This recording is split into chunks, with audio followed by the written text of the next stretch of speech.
The light didn't arrive. It waited, stuck behind the curtain, breathing, slow, uneasy. She opened her eyes, and the silence met her halfway. Too aware, too still, like it had been practicing how to listen. A single drop of water fell from the ceiling, but there was no leak, no sound after, just the air holding the echo. Tight, careful. The clock on the wall ticked once, then forgot what came next. Its red digits frozen between seconds. 7:01 a.m. A heartbeat caught in glass. She whispered, "Morning," and the house answered, not with sound, but with warmth rising from the floor. The curtain shivered, light pressing through, thin gold veins crawling over the wall, revealing shapes that moved when she didn't.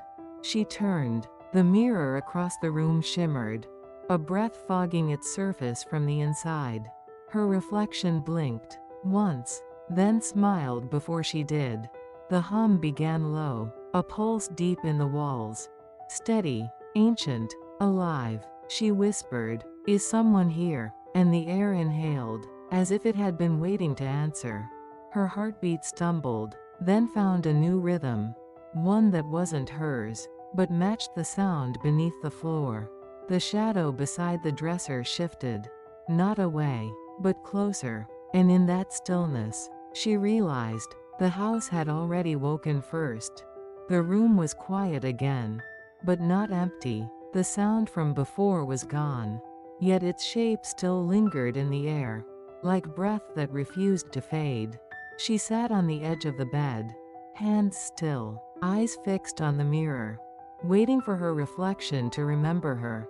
The curtain moved without wind, the light weak, soft, the kind that remembers things it shouldn't. She whispered, "Was it you?" And the silence answered, but only by trembling. The photo on the table had fallen, its frame cracked clean through, splitting the smile she no longer recognized. Her fingers traced the glass, and the warmth came again, familiar, aching, like someone trying to hold her from the other side. She closed her eyes, and the hum returned, low, slow, pulling her down into a sound she couldn't escape. In that darkness, she saw him, not standing, but waiting, faded around the edges, as if he was made of time. She tried to speak, but her voice broke, the air swallowing the word before it reached him.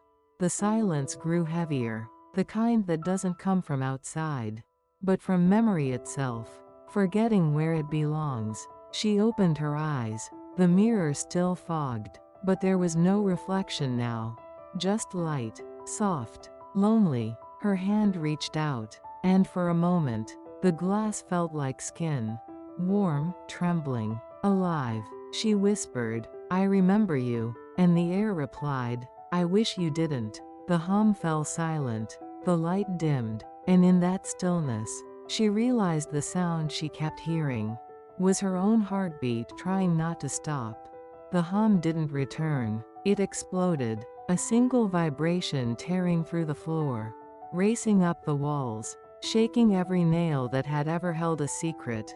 The air turned bright, too bright, blinding, alive. She stumbled back, the floor pulsing beneath her feet, as if the house had grown a heartbeat of its own. Every window flashed white, the light bending inward, not from the sun, but from memory, from everything she had buried, now clawing its way out. The mirror cracked, lines spreading like veins, each one glowing, each one whispering, "Remember me." The hum became rhythm, the rhythm became thunder, the thunder became 1,000 voices, crying, laughing, pleading to be heard. She fell to her knees, palms against the wood, and the warmth beneath her skin felt human, familiar, forgiving. She whispered, "Please stop," but the air only grew louder, the sound filling every corner of the house, every corner of her. Photographs lifted from the walls, their images twisting in midair, turning to light, turning to dust, turning to faces she had forgotten. The house screamed, not in pain, but in release. a long, endless sound that shook the silence into motion.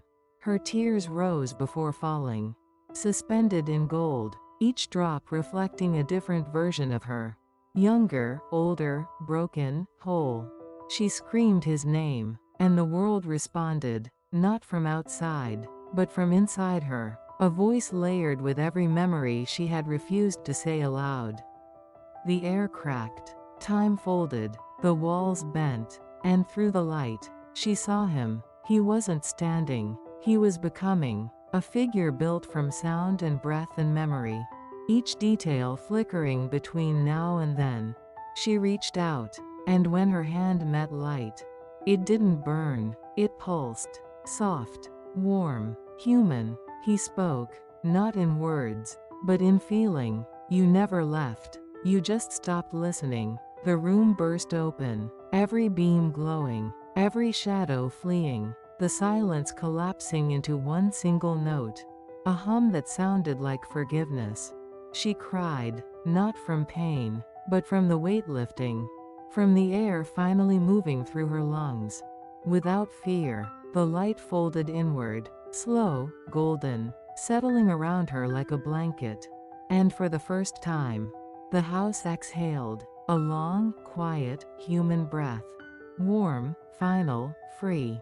She whispered, "I remember," and the house whispered back, "So do I." Then the sound stopped, the floor stilled, and everything, every shadow, every hum, every heartbeat, rested, and in that stillness, she realized, the haunting had never been the house. It had always been the echo of her own unfinished goodbye. Morning came slow, like the world was learning to breathe again. She sat where the light touched first, hands folded in her lap, eyes tracing the dust floating above the floor. Everything felt softer now, even the air, like the house had finally exhaled. The marks on the wall were gone, but the sound, the voice, still lingered somewhere deep inside her memory. She thought of all the times she'd listened, to noise, to fear, but never to silence. Now the silence felt different. Not empty, not cold, but full, as if something unseen had settled inside it. Her reflection in the glass looked older. Not in years, but in knowing. She smiled, a quiet kind of smile, the kind you give when you finally understand. Outside, the wind carried a soft rhythm. 3 faint knocks, not warning, not calling, just reminding. She closed her eyes, listened once more, and whispered, "I hear you." The room stayed still, but the light grew warmer, wrapping her like memory does. Gentle, slow, and endless.